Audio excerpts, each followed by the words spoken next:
Good dog.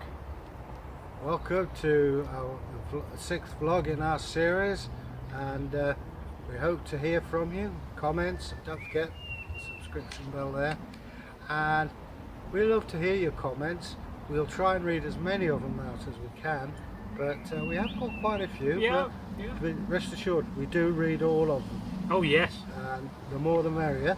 And any suggestions you may have, clean ones, we'll be glad to look at.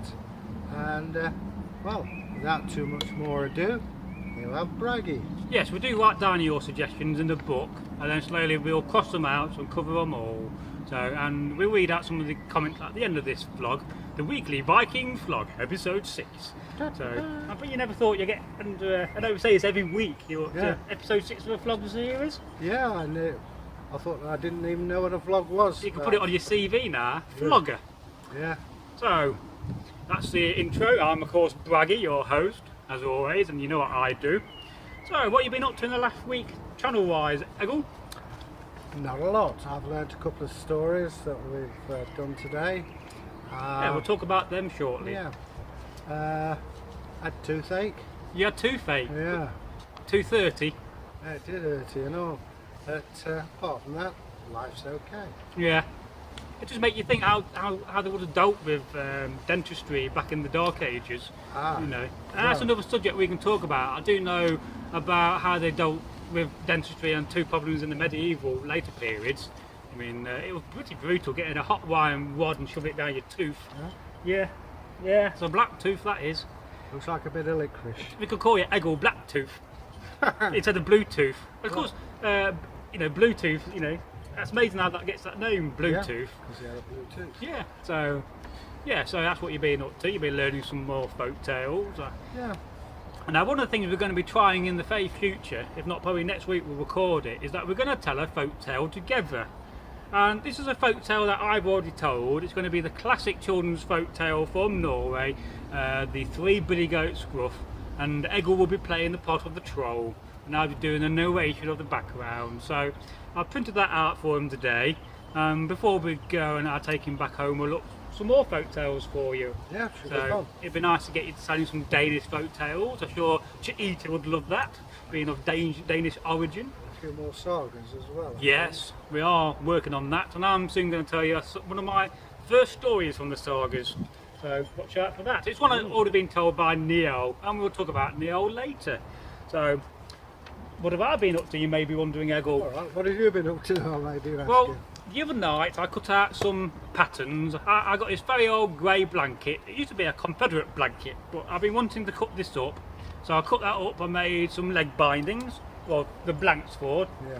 So I got 2 sets of them, and I cut out a hat, and I just started to embroider the edge of the cloak, which you may see in the video me doing some of that. So I've been doing that.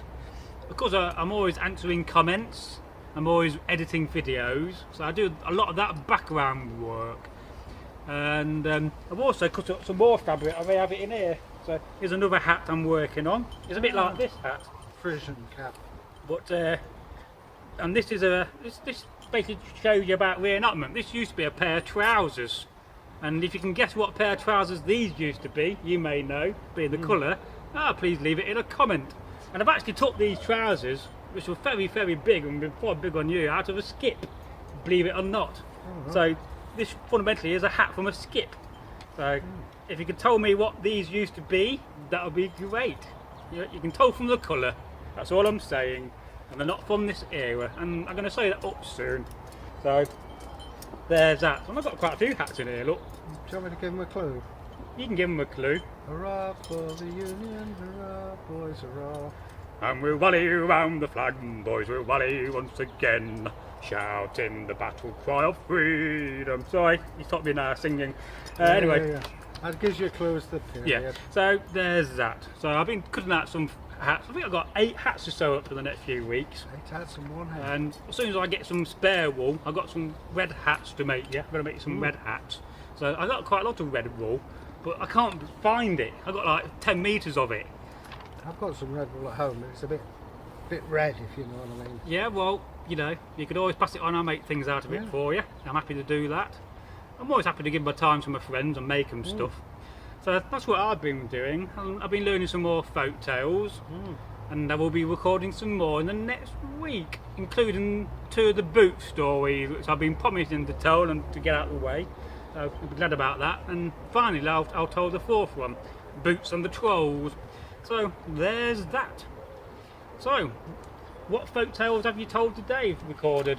Well, I did one called Billy, poor chap who broke his legs. Oh dear. All comes well in the end. Bit of a theme that, with the Jutlander and the stockings breaking his legs. And the other one is of a shepherd who entered the land of Fairy, which is a land which is different but very, very subtle. And a fairy would be like an elf, wouldn't it? Yeah. It's more of a modern term. What the Irish call a little fella. It's a little man. Top of the morning too. But, yeah, and he says his experiences in there. I remember doing an event once in Ireland, and I woke up drunk on the beach, half in the sea and half on the beach. Yeah, that was a good weekend. I never drank so much, and because I'm a singer, all the locals kept buying me Guinness. At one stage I had about like 15 pints of Guinness, and I literally supplied the old regiment with beer and just kept singing. And I think 2 of the Dubliners were there, so I really enjoyed singing with them. So 2 pints of Guinness, so I've had it. We have thought about maybe not this year or maybe next year we might start a second channel which will be dedicated toward more 17th and 19th century period history as well. But it's not something we're going to do now. It's something we're thinking about, aren't we? Yeah. As Eggle has a few impressions from that period, and I don't know what I'll dress up. I suppose I could put my Union kit on, but that's another story. So that's that. And I told a tale. I'm not sure the origin of this folk tale, called The Shepherd and the Stranger, and I kind of edit it and re-change it to the Dark Ages. So that will be out in 2 weeks probably, or 3. Yeah. Now next week on the channel you got 2 of your folk tales out. Yeah. And this Friday just gone you would have seen the legendary Icelandic folk tale Bukala, which I've told 3 times. The first time I told that I got the name wrong, I called it Bukalo. Yeah. But you will see that video because it's a very good story I told there, and that's going to be a special sub shout out video. The second time I told it, the first 3 minutes were blurred, so we couldn't really use that, could we? No. And it was short on the verse one, so eventually, 3rd time around. And it's funny how things are in this world, the 9 world, revolves around the number 3. Well, 3, 9, 81, Yes. they're all sacred numbers. Yeah, they are sacred numbers. But I was just thinking, Bukala is Colour. yeah, it's like me and Loki's flighting. Yeah. It's a millstone. But eventually you get that folk tale told and you move on to the next one. Yeah. So that's that. So that's a little update on the folk tales we've been telling. So what we're going to have a chat now. Last week we had a chat about the Anglo-Saxons, and we do love Anglo-Saxons, don't we? Well, being descended from them, Oh, yeah. well, aren't we all?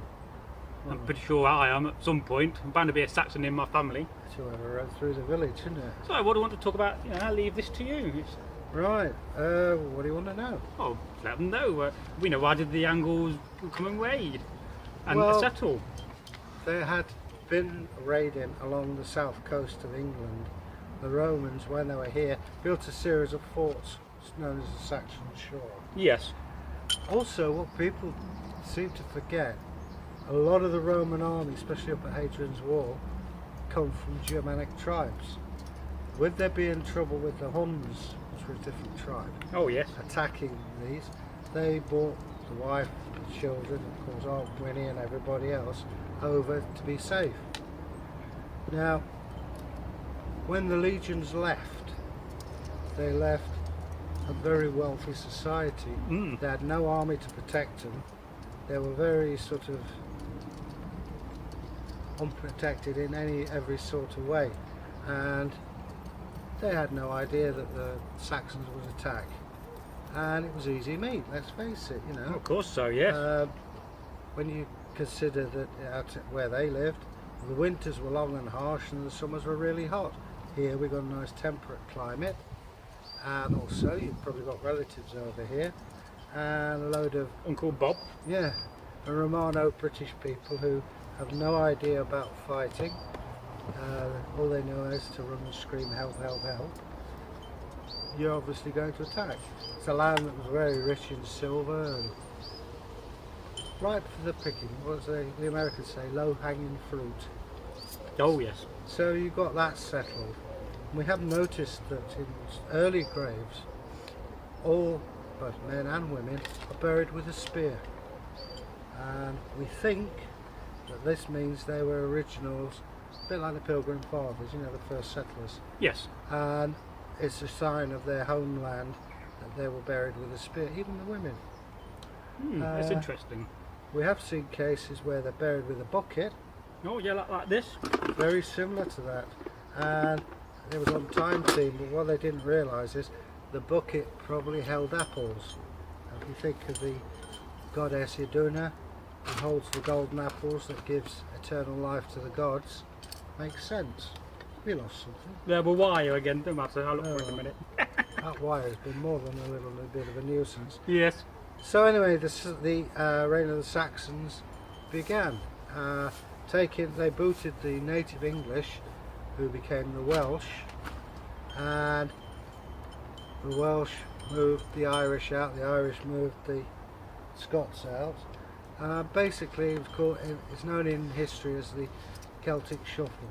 Oh. Now, we hear people being called Welsh.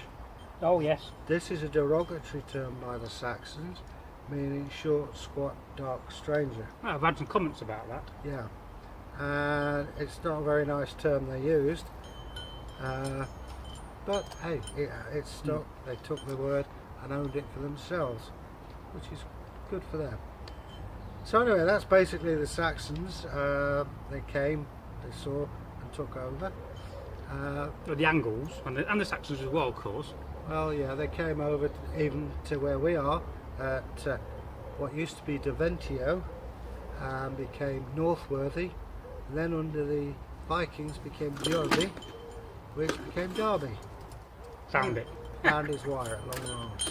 Booming thing. Yeah. Well, you seem very keen to show your wire off, Well, so... let's just talk a bit more about the Angles. Now, if you got an Angle and a Saxon together, could you tell them apart? Doubt it. I doubt so. And I also think, well, what if the Angles didn't come? What would England be called? Probably retained its Roman name, Britain, Yes. or Britannia. It's interesting. I mean, never really talk about the Angles enough. I mean, we don't talk about the Saxons enough, but you know, the Angles do get a little bit misrepresented and get overlooked with the Saxons to a degree. Anglo-Saxon really is Well, this is yes. it's a collective Yes. term. You get people from Jutland, you get them from Frisia, you even get them from Scandinavia. I can't forget the Frisians of the Low Country. And Yeah. you know, there's some fantastic stories of the Frisians. I really do like them. There's also some very good Frisian rock bands out there playing kind of authentic music. Well, what people forget is there's some of the most beautiful jewellery. If you ever get the chance to go to the British Museum, there is Anglo-Saxon treasures from Sutton Hoo. Well worth a look. But the Irish top it. There are a series of treasures called the Work of Angels. And anybody going to Ireland, go and look at them. Sutton Hoo stuff's good, but this stuff is better. The Oh, they've got Irish- some fantastic museums over there. Well, there's the Ardagh chalice that was found on the beach when the guy was walking his dog. Yeah, that's a good day. But to look at some of the treasures they've got are phenomenal. The Irish really captured the spirit of each piece, and well worth a visit. Nice one island. Oh yes, and you know the other people like the Carolingians made fantastic pieces of jewellery, and one of my favourite pieces of jewellery. They make some lovely buckles and brooches enamelled with garnets. Yeah. Oh, fantastic and awesome stuff. Well, with the use of garnets, you can date them. By the 6th century, the Silk Road had been closed because there were I think it was China fighting amongst its various tribes. I found my bag of garnet beads the other day. Jolly good. Got about 50 of them. And garnets in gold and jewellery didn't come back in again until the 12th century. No. So from the 6th to the 12th, you get no garnets. They prove Well, me wrong. That's what I was Anglo-Saxon told. hoard, isn't that got garnets in it? Yeah, but they date from the 6th century. Yes, so it's fantastic. I'd love to go there one day and look at that. I've seen the Staffordshire hoard, and if you look at the Staffordshire hoard and look at the stuff from Sutton Hoo, they are made by the same people. I mean, would you like to see some museum tours? We could go to Derby Museum in our kit and look at the Dark Age section. there's not an awful lot there. No. But what there is, there's a hogback's tomb, Yes. which they shouldn't have because they usually hang around Yorkshire. That's a nice point to talk over. They've got some Anglo-Saxon bits, and the thing about the Saxon purse, the ring is made from an elephant's tusk. Yes. So maybe elephants in Arthur. Well, yes, we just reviewed the King Arthur Legend of the Sword movie where they had giant elephants. So you can see that in a card up here, that review, but it's published. This ain't a giant elephant, but they've got Anglo-Saxon bits. They've got a recreation of the head, it's what they call Repton Giant. Yes, the Repton Cross. That's St Albans tomb. But My dad was there when they knocked that church down, you know. all right, Yeah, that was in the 60s. yeah. I've forgotten the guy's name now, but I had a mate of mine who actually worked on there. Oh, But that tomb is unique. It's a fantastic piece of work. But yeah, yeah, so that's a brief chat on the Angles, and no doubt in the future we'll be talking more about the Angles, and we'll do an episode on that. And also when we cover the history of Britain from the Roman period to the Norman conquest, one day we'll be doing a long series on that. But naturally, something like that will take a lot of planning and a lot of work. But please just bear with us. In time, we will cover all these subjects. it's like the person was asking about the Franks. Yes, well, we'll cover that in the when we read the comments I out. was lucky enough to do the Franks at university, so I looked through the old notes. Yeah. Now, last week we had a mystery object which seems to be very popular, and here it is. And we had a few ideas. Somebody thought, was it for carving? Well, it wouldn't work. There's no cutting edge. You mean you can't cut yourself on that, you know. So yeah, hold on to that. So you may be wondering what it is, and it's actually for making mail. So what you'll do now, I don't have any mild steel wire, so you'll get your wire end and you'll poke it in that little hole I told you about, which I'm about to make a bit deeper. And then what you'd do, you would just be careful I don't poke you in the eye. Yeah, You would wrap your wire around it, and this will make your chainmail links. And then what will happen after this, you'd have to chisel them off one by one. Now in this case I'm using a bit of brass, so it's more luxury stuff. And right, it not shows up better yeah, as well. it does show it, so you can see what's happening. I'm cornering round here, and this would not be done by an adult, because the adult would be doing a more complicated job, like riveting the mail links together. And generally on a mail suit you'd have solid links which will be welded together and fire welded, which is an extremely difficult job. And then you have riveted links. And that's the most easy way of doing it. And what you do, you just keep rolling. Because you have to butt them up exactly. You can see how a bit closer look. Yeah, you have to butt them up closely, and it's no wonder that mail was so expensive. Oh But yes. it does wear well. If you go to Kent Museum there is a mail coat that was taken at the Battle of Omdurman, and that was in turn taken off a crusader 500 years before. It's slightly more spoiled by the fact of a bullet going through it, but that's pretty good wearing stuff. And the reason why children would have done this, because it's a very simple job, and if you're making 24,000 links of mail, And the rest. yes, and the rest of it, you would definitely want to employ your son, or your, maybe not your daughter, but maybe your son to Or do this learning the aspect. trade. And also, I had a friend of mine in York, and he had a go at riveting mail, and he could do 79 in a night, but he had to stop because he was going blind. Yes, you do go blind because the intense whiteness from the heat of the fire. I mean, the blacksmith in those days, by the time they got old, must have had very bad eyesight. Well, when you think also that the Muslims at the time of the Crusades, every other link was stamped with Allah is great. Yeah, Can you imagine doing that on every single other link? that's dedication, that is. That's dedication and skill. I'm just about got the end of it. Normally you'll have a pair of pliers for the last section. Yeah. So as you can see, I've wrapped that wire around, and then all I've got to do is take it off. And there you go. Boing. That's what, 30 links there, 25, and then you'll chisel them off, and then you're either going to butt them up with a flat edge, or you're going to, with the mild steel, weld them together. And there you go, Hagen, have a look at that. That's what that's used for. It's a manual for making chainmail. So now we know. There you go. Oh yes, you can have that. You like that? Oh, thank you. Give it. I'll tidy it up for you later, so it won't show up. I'll have it stuffed and So mounted.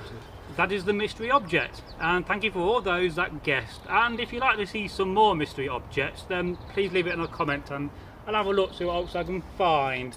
But now I have another kind of a mystery object, and it's called "What is in Braggy's Bucket?"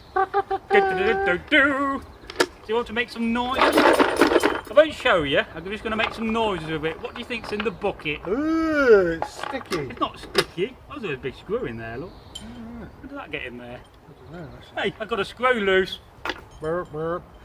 So, try not to show you. So, what's in Braggy's bucket? What do you think's in there? Could it be some food? If it's food, then. It's a pity it's not full of meat, isn't it? Really? Ah, I'll be drinking it. Oh, there's one of them there, look. Ah. So there you go, what's in Braggy's bucket, and that's a typical design of a bucket in which I got to repair soon. As you can see, the bands here are getting rusty, so I'm going to replace them with probably some nice copper. And I'm also going to have to sort this little problem here with it, make it waterproof again, and fill it with some hot wax. So there's that, what's in Braggy's bucket. So if you like that, please leave your suggestions in a comment for us. Yeah. Now we're going to talk about one of the previous hosts who told stories, and that is Neil Sigmundson. Yeah. He's a very good friend of ours, and Nice one, Neil. in the modern world he's known as Sinbad. So who What a thought we'd dude. have somebody called Sinbad? He's a dude. He's a groovy dude. Yeah, so hello Neil, Sinbad, if you're watching this, please come back and tell some more tales. And if you've not seen any of the two stories that Neil told, you have Eggle meets Lajot, I'll put that in a card. And also, what's the story told of Thor? Oh, in the glove. Yeah, Thor going to Jotunheim. Jotunheim. So that'll be in a card as well. So yeah, have you seen those stories? Yeah, well, yeah. But by chance, the Eggle meets Lajot is by far the most popular video on the channel so far, with the most views. I think it has 417 views. Yeah. So, and the most watch time.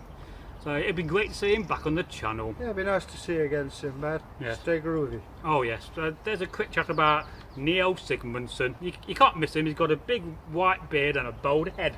Looks like Charles Bronson. Well no, Charles Bronson had a moustache. Yeah, I meant the prisoner. Oh yeah, no, that's what I meant, he had a moustache. I don't know. No, maybe not, he changed his name anyway. So there's that. Now, last week in the vlog we had a shout out from Stefan Milo. Hello Stefan, how you doing, my Stefan. friend? Looking forward to your next old news video. And in that video he talked about Pompeii and Otzi, the mummy they found in the Alps. Oh, Ertzi, yeah. Yeah, Otzi. Yeah, he's fascinated. But since then we've had another shout out, and we've had a shout out from the channel A Guild of Green Men and Woodrose. And we just want to say thank you very much, Thorbert. It's just fantastic you're giving us a shout out, and I thoroughly enjoyed it. I enjoyed your update video. I'll link it in the description. I'll pin it to a comment so people can go and watch the shout out. It starts around about 9 minutes in, but I do suggest you watch the whole video and subscribe to their channel. They're a kind of a Anglo-Saxon group that very good. I really enjoy what they make and the content.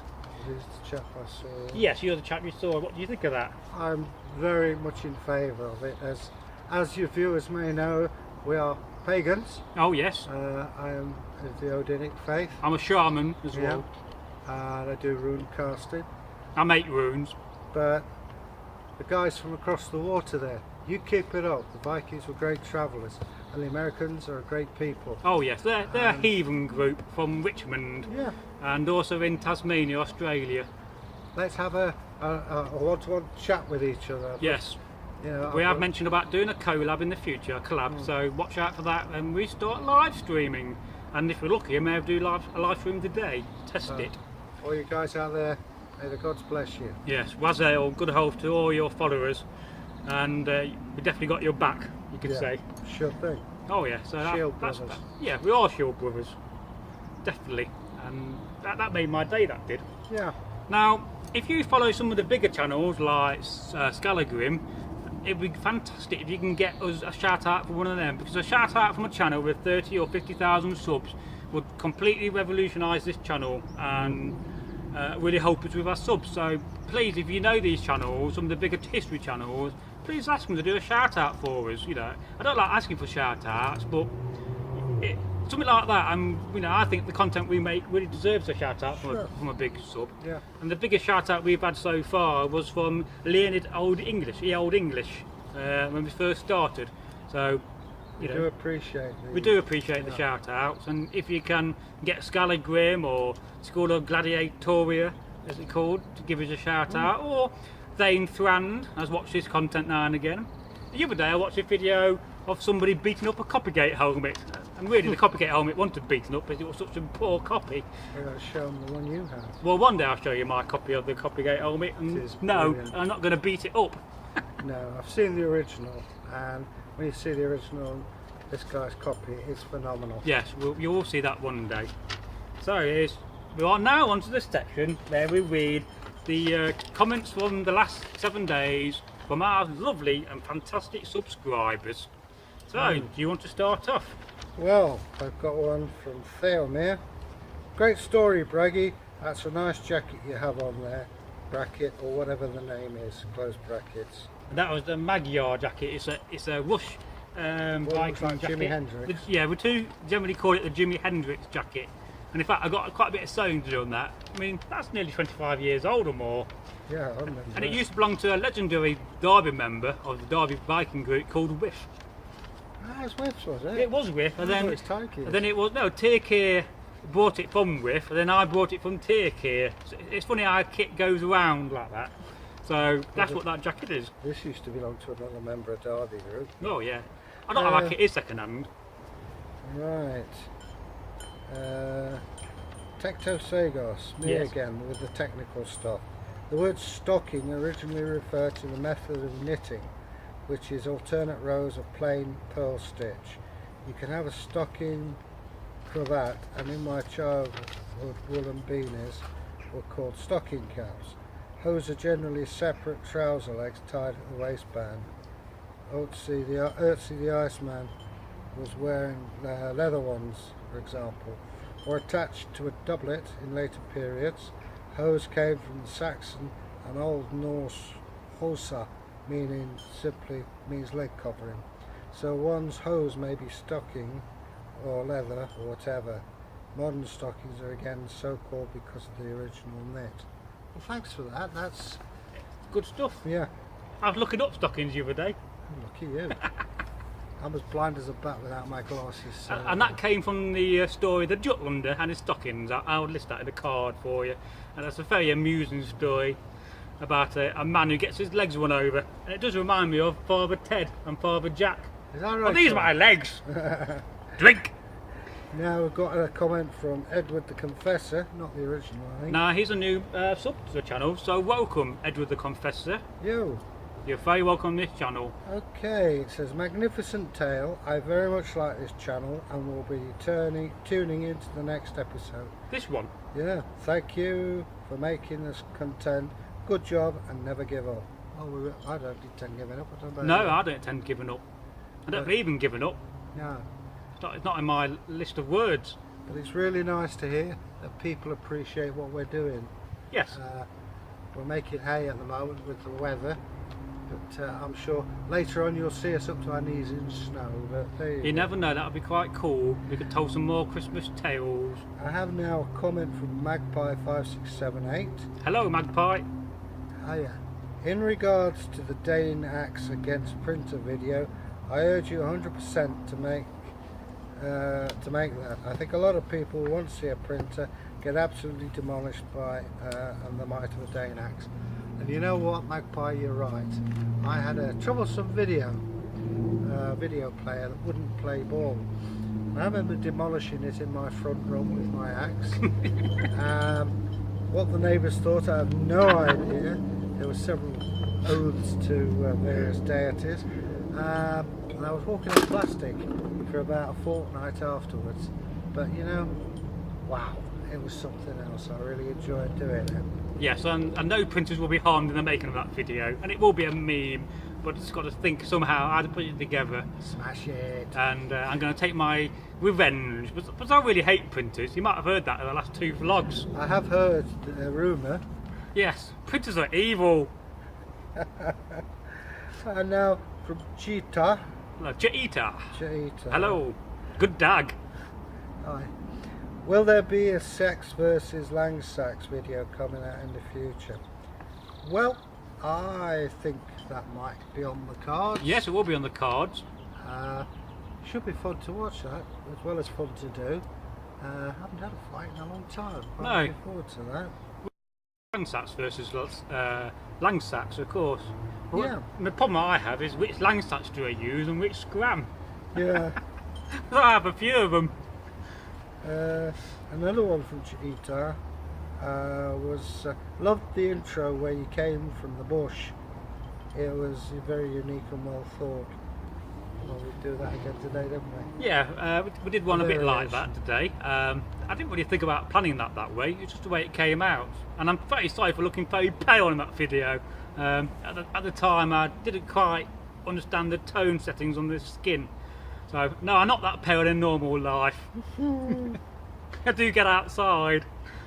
We have one from the Guild of Green Men and Woodrose. Hello, good dag. Hi guys. Thanks for the mention. A gift for a gift in return. I gave your channel a shout out in last night's update. I can't even read that. No, that's just a link to the video you sent Well, us. anyway, thanks for that. It really does mean a lot to That's us. Thunderbird. Yeah, a good old Thunderbird. We truly love what you make, and Yeah. I can't express how thankful I am for the shout out. Who knows? One day maybe we'll be able to meet in the flesh. Yes, when we do an American tour, because I have some of my friends who are Union reenactors who are actually allowed to go into Richmond in the Union kit because they're all British, and I hear that's quite rare. Yeah. Whenever we went over to America reenacting the American Civil War, they actually love what we do, and because we're British and we're reenacting a war that's not really fundamentally ours. But when General Lee signed his peace treaty at Appomattox, there was a man from Derby, this town, on guard on the veranda, and he wrote about it in the 1870s when he came back, and it kind of shows you how a small world. And in the regiment I portrayed, the 14th Brooklyn New York State Militia, there was local men. There was a man from Leicester, there was a man from Staffordshire in the company I portrayed. So again, it shows you that the American Civil War had a lot of Europeans fighting in it. Well, there was two of my relatives fighting on opposing sides. So, going off topic there, One fell off his horse into the Ohio Yes. River, and the other died of fever. very common. Right, Braggy. This is from Terry Simmons. Hello Terry, he's a very old Terry. friend of mine who I've found again this year, not seen him for many years. Right, this now Love you to bits. makes sense now. Braggy, you need to sing, or is that a well-kept secret? Perhaps Civil War series. Hope your dad's okay. Thank you very much, Terry, asking about my dad. And well, I have mentioned before that I can sing, and it does make me think, because I do love a good sea shanty. And you know, when the Vikings were sailing, would they have sung songs? I'm always wondered about that. You know, it's speculation, of course. Yeah. Well, we'll never know. No, we'll never know unless we go back in the time machine. DARPA, if you got your time machine available for me, great. I'd like to go back. Right, Edward the Confessor again. Oh yes, Are hello you Edward. guys from the UK? I am myself from Devon. No idea if any of my ancestors were Saxons, but I too take great joy in the time period. Oh Now, yes. Edward the Confessor. My ancestors on my mother's side, Branscombs, came from Devon. Most notably, William Branscombe was Sheriff of Exeter twice, and he was a diplomat for Edward III, and went to sort out the Archbishop of Canterbury, who was getting money, shall we say, for pretences. Didn't stop him, but he slowed him down, and as a reward the king gave Sir Walter the bishopric of Exeter, and his tomb is in Exeter Cathedral. Now, my father's side, Carter's, We also come from Devon area originally, although we ended up in Hertfordshire, but who knows? So it's a very beautiful part of the world. Oh, it is. And if you go to the village of Branscombe, remember us to it. Oh yes, I mean, no doubt you could do a video on that alone, couldn't you? Well, I've got a bit of the history, but we're all priests and things like that, which... I'm not sure if I put the comment in, but Edward the Confessor has asked if we could do a video on Edward the Confessor. So There you go. I've asked Edgar, he's willing to do that, so bear with us, we will make it for you in a There few you weeks. go. It says, Yeah, there we go. enjoyed the vlog. I think it's a great idea. We watch you from the sixth one. I've also noticed you guys tell stories. Do you plan to tell one on Edward Confessor Yes. anytime? Yeah, well, okay, yeah, I'm easy for that. There's a story I know about Edward the Confessor I'm going to tell as well at some point. Here's one from Odin. Hello, Odin. Hi. Was the mystery object used for carving? No.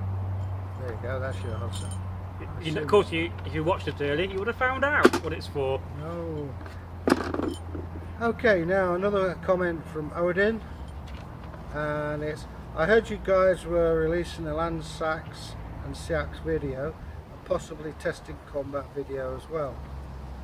I would love to see something like that in the near future. There's a good combat channel called Scalagrim. Hello, Skulligrim. He makes a lot Love of your sparring content. and weapons testing videos. Quite a few Viking ones too.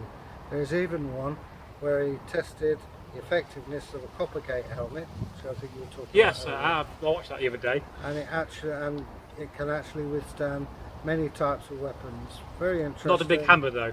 Yeah, I think the video as well. Maybe doing a Viking armory review and the effectiveness would make some cool content later on, but no stress, just keep doing what you're doing. Well, Odin, I have had an idea for a combat one.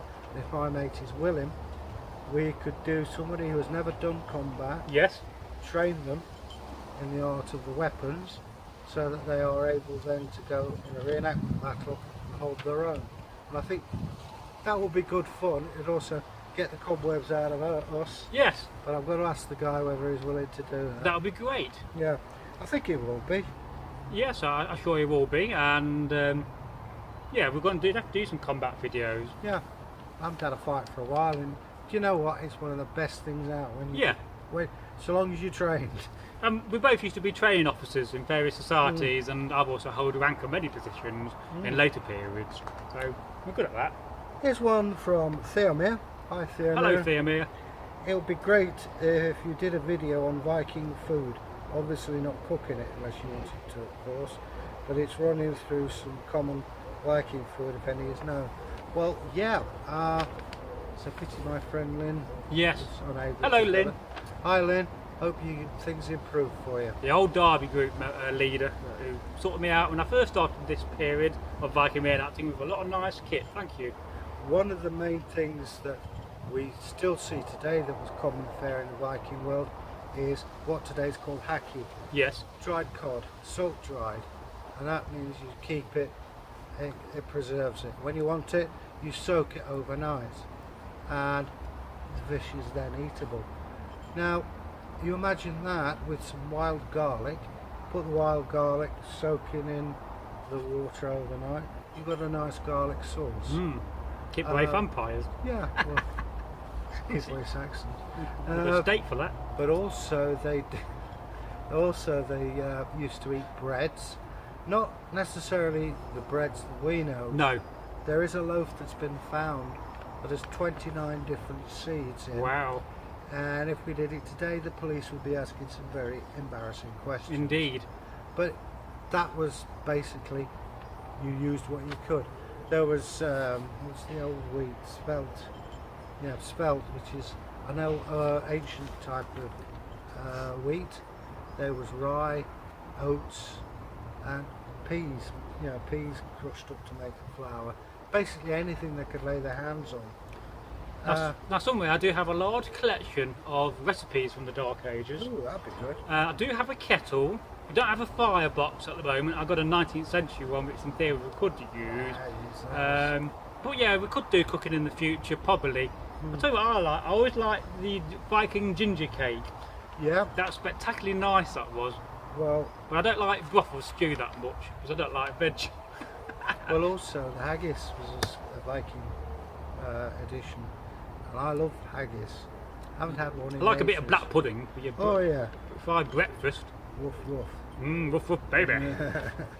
Okay, another one from Theam here. Thanks for the mead suggestion. Oh, no We'll problem. definitely order that mead.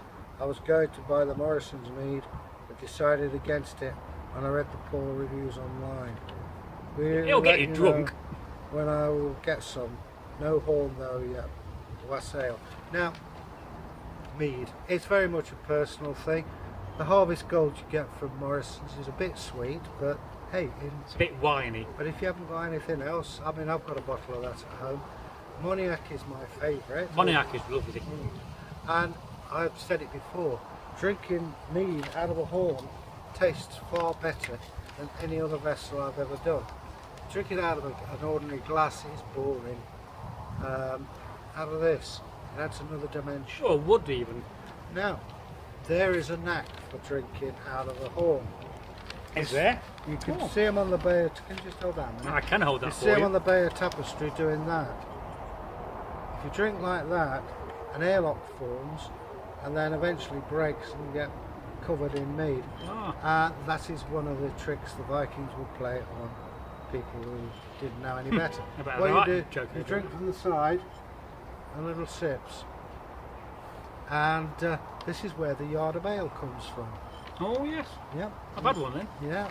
Well, the yard of ale is It's like a long glass, isn't it? for our American friends who may not be cognizant with it, it's a foot, is it 3 feet of, Yes, it's 3 feet of glass with Yeah. a bowl at the bottom.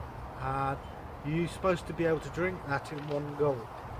Although when I was in the fantasy couch, we just used a pipe and a funnel. I'd open the can and pour it down quick.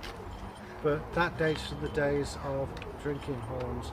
And when you went to a feast, the lord and lady would be at the gate, they'd have a massive big horn full of ale and everyone would have to drink from it. So by the time the guests are seated, I should think the lord and lady are pretty soused. We do have a big horn. I've got Turkey's massive horn round here, which I still need to repaint the runes for him, which I said I will do, and I will do that Turkey.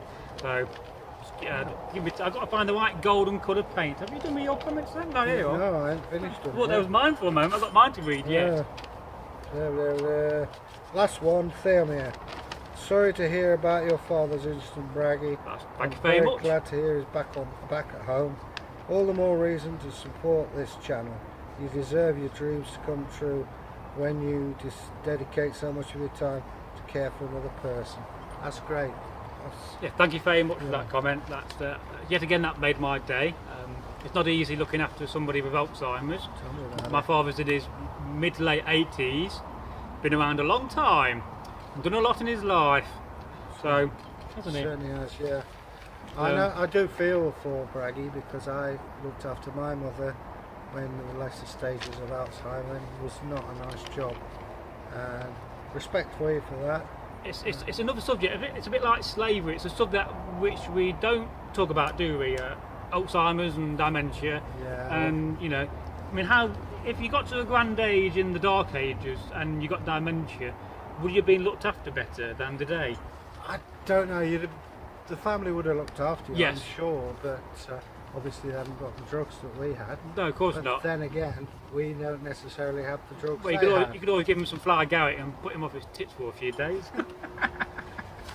Well, that's something I wish to ask my mate. She's, by the way, Max, well done. She qualified as a master herbalist. Oh, that's interesting. Yeah, with 100% in her exam. Could you talk about herbs in the Dark Ages on the channel? I'm sure we could get a few things there. A very good friend of mine, and good rune caster, and a sound pagan. So anyway, Max, if you're watching, well done. Yeah, congratulations. Yeah. Don't know you, but congratulations anyway. And I'm also quite well known for making runes. I can make quite a few different sets from the early angle sets of the 30 odd runes to the 24, 25 set, although 24. He makes them, I cast them. Yeah, so And so one thing I might do in the future when we get a bigger number of subs is if we ever do giveaways, and I might make a few hats to give away to people, 10,000 sub giveaway. I don't know, perhaps we may do that. And we're being asked to get a post box in the future so people can send us free things. So that's naturally something we may do, and I think I may cover that in this in my comments. So let's carry on with these then. Just give us your last bit of paper a minute. I think I've cut off one of the comments here. Alright, so we have a comment from Sagas. Here's some Saxon bagpipes. The Exeter book has a riddle about them, and that's 10th century-ish. Bagpipes in general were all over ancient Europe, but use seems to have died out a bit, except in Britain. Later, those Scots lads turned up with the great Highland war pipes, and it was less socially acceptable south of the border. The Northumbrian pipes have probably the longest history of continuous use in the UK.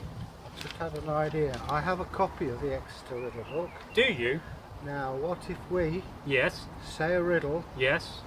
and let the viewers out there guess what it is and send their comments in to what they think Yes, it is? we could do that if you like to see riddles on the channel. I believe I have a book on Anglo-Saxon riddles as well. I think that's the Catherine Herbert book, I think. Don't know Or it's one of the other ones. I don't know who wrote mine. I've had it for about The problem is, 40 years. like Egor, we both have lots of books, don't we? Just a few. I got, lots of books. Anyway, in the next comment, Cheetah. I just noticed the increasing quality with the new camera. Looks excellent. Glad you guys have a new camera that you can film with. Now keep it going and was hell. Well, thank you very much, Cheetah. I am thoroughly impressed with this camera, and yet again I'd like to thank Anthony for lending it to us. Yeah, he's over in France at the moment. Oh, bonjour. Ça va? Digging up shrapnel for me on the Somme. Oh yeah, you collect World War One things, don't you? World War One, World War Two. But that's another subject we can talk on another Medals. channel. I love medals. He loves medals. So there's that. Sagas. Perhaps you guys could look at individual conversion stories, like how Alfred became Guthrum's godfather after the Treaty of Redmore. Yeah, there are. I mean, if you read History Ecclesiastical by the Venerable Bede, there is a story of a bird flying through a hall when they're about to decide whether to become Christian or not. Unfortunately, they became Christian. But such is life. There are interesting stories where King Redwold of East Anglia, he was a pagan who married a Christian. His wife sort of persuaded him to become Christian, but he also had an altar to Thor. Now we know what his Christian name was. It was Saulus or Paul, because the two spoons that were found among Saulus and Paulus Yes. are Christian christening gifts. So there are one or two stories worth looking at. Christianity became very, very powerful because King Redwold was his friend, I think it was Edwin, was being chased the length and breadth of the country. Chase me. Yeah, well he settled in Redwold's kingdom, but he wasn't, the pressure was so great on him, he had to release him. No. Now, Yes. he would have given him gifts, and this is only my view. I think the Staffordshire Hoard are the gifts that he was given. How it came there, I don't know. But there are a lot of good stories. I think I got a comment here from Theomir. Now, sadly, I've not put the name on this comment. And it says, "Thank Anthony for the camera. It's fantastic. So much better, and something I'll have to look into. One day, you guys could set up a post box so we can send you goodies." Sounds good to me. Yeah, when we get a larger channel, we may think about doing that. Look at the costs. Well, this is a Samsung S6. S6 Edge, so it's a brilliant camera, and eventually one day we'll probably have a digital SLR as well. So yeah, we will look at a post box in the future. The other day, one of the many channels I watched is a channel called Hell on Earth, and they're these three dudes who are, very fresh looking, go around doing urbex, and they did a opening up stuff they've been sent, and somebody sent them a stuffed dog. So Hey, no stuffed dogs. no, we don't want any stuffed dogs, thank you. So Hot dogs. But, yeah. Hot dogs maybe. if you've not seen that channel, that's the Urbex channel, Helena. Go and subscribe and go and tell them that Northworthy sent you. And another channel I really do like on Urbex is a channel called IKS Exploration, and they go around looking at World War One to Cold War sites all across England, and currently been to Germany. And they're very professional. It's one guy called Ian, and please go and sub that channel. One of my favourite Urbex channels, very professional looking, and tell them that they've been sent by Northworthy. I often watch the content on this channel and leave them comments. Yeah. And it's going off subject. So anyway, we have another comment from Tetto Sagas. Thank you for mentioning me mead comments. Yeah, you're very welcome, and thank you for the comments on the mead. We really do appreciate it. Yeah.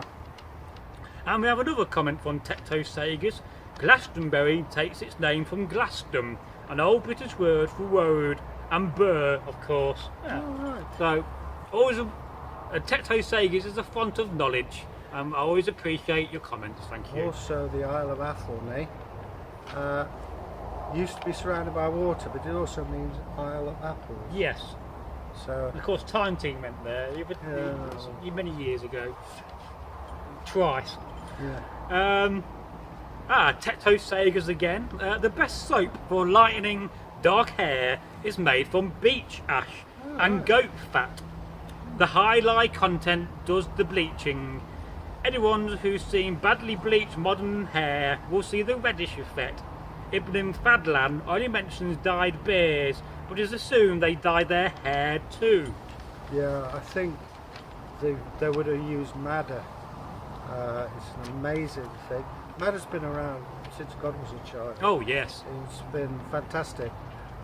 My sister actually used henna in the 70s. Good hippies too. Groovy baby. Woof, woof. Yeah, I mean, that's the first I've heard of that. And anybody who knows about these things, let us know. Oh yes, we always read all your comments thoroughly and enjoy them.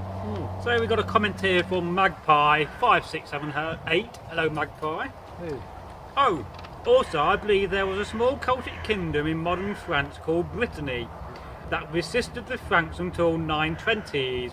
Not much is known about it, and it would be interesting to see what you guys can find out about them. Thank you again, and have a wonderful day. Well, Brittany, this was a tribe that came from Britain, settled on the coast of France. And it's weird. If you speak Welsh to the Britons, they understand what you're saying. These are That's from the great. same family. And having known Welsh people, you don't mess with them. If you hear the words "no trouble," get out of Dodge. Yes, we have a very bad reputation on camp and the Civil War era of singing Welsh songs to Welsh people, and one of them was about Wales. Yeah. Wales, Wales, one beautiful fishes are whales. They swim in the sea, and we eat them for our tea. Oh, wonderful fishes are whales. And we generally sing that to anybody from Wales when we go reenacting. Yeah. There you go. So that's for Terry, because I know he said he wants to hear me sing. Did So- they set your tents on fire? No, and that is dedicated to Daz Paul, a wonderful Union officer I know, and a very dear friend. I like the Welsh, they're good people. I do. Good fun. Who's that? Look at those two cottages on the hill. Mine's the one in the middle. Whose coat is that jacket? It all reminds me of being on camp. I'll have to remind. Yes. I'll have to keep you out of the way of my friend Claire. Hi, Claire. Yes. who No, I love is Welsh people. South Wales. And Wales, they look like Derbyshire, doesn't it? Because in many respects, You know. it's a lot hillier than Derbyshire. Yes. It's like a lovely country. Beautiful, especially around southwest Wales. And one day we'll do a video about Opper's Dyke. Anyway, Magpie 5678, another comment. I agree, we should mention the Saxons a lot more, as they had a big influence during the time, especially King Alfred. If it wasn't for him, we might be a part of Denmark. Also, will you guys mention the Irish, Gauls and Celtic Welsh? Yes, we will. Here's a quick joke for you. What's purple and frightens Vikings? You said this before. Alfred the Great. Alfred the Grape. We could use that one. Yeah, that's free to use.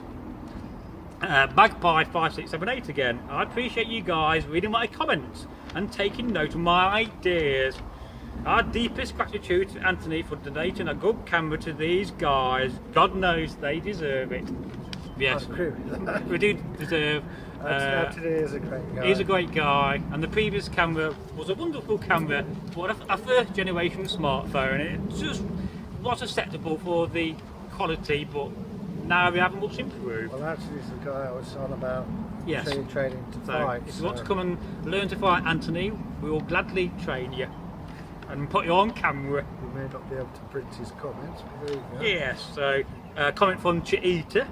I think it would make your channel look more professional if you had a cool 5 to 10 second intro with some dark age music and perhaps a good channel logo. I think your opening statements are pretty unique and good as well. Yeah, I think I agree entirely with you. It does sort of smooth the corners, as it were, to have an intro Yes. and a logo that's. I mean, sometimes I think, do we need an intro because we are the intro that it solves? But some days I think we do need an intro. I think it's right. Neatens it up, makes it look more professional. We've got two intros. We've got the one from Resto with the nice helmet you may see, which was taken many years ago, and you also have the one from the Eye of York, which is I know we put some music to. One thing we do need a help on is making a banner. I'm not very good at making banners, so if you're good at making banners, please speak to me, and perhaps we can communicate and together get something done, and we'll send you mighty praise from the gods, won't we? Yeah. So, oh yes. Another comment from Cheetah. I like the mystery object thing.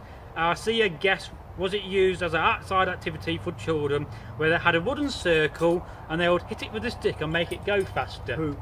No. A hoop? No. No. That's a much later. Probably see where you're coming 16th, from. 17th century. Maybe 19. even later. I know the thing you mean. It's you bowl a hoop along. What do you call it? Stick, I think. Yeah, what if you know the name of that, where the children will get a stick and a wheel, let us know. If it has a name. Or the hoop. And another comment from Cheetah. On my Dutch side, I can actually go back as far as the Frisian Vikings. And on my Danish and Swedish side, I can go back to the Vikings as well. I think on my Danish side, on Ancestry.com, we dated back to the 700. Always to call, your ethnic background. Yeah. Oh yes, we can't forget who our ancestors were. It's very important that we honour them and remember them. Yeah. Well, that's And it. there you go. Thank you for that lovely comment. Another one by Cheetah. What I think Vikings in the modern world would be doing would be either raiding the local grocery market or becoming a mattress salesman. Yeah. Man, those salesmen love a bargain. I would definitely buy a car from a used car sales Viking. I left that in a comment. Yeah.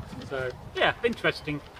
And the very last comment of this vlog episode 6, goes to Cheetah. A photo about cheese? Man, I do love cheese. Same here. Can't afford it very often. No, well, we'll have to get you some. Yeah. So thanks for your comments. Some interesting stuff Yes. in there, and keep them coming. Yes, the last vlog I had 165 comments. All right. Can we reach 200 comments on this vlog episode 6? It'd be great if we could do that. Another achievement. So, we're always glad to hear from people. so if you've got any questions or any comments you want to leave, please leave them. We will prepare for next week's vlog episode 7. And a special thank you goes out to our friends in America. Yes, Uh, a Guild of Green Men and Woodrows. yeah. Good country. Fantastic. Excellent. And thank you again for the shout out. And until the next time, it's goodbye from me. And it's goodbye from him. Goodbye was hail. Ta-ta.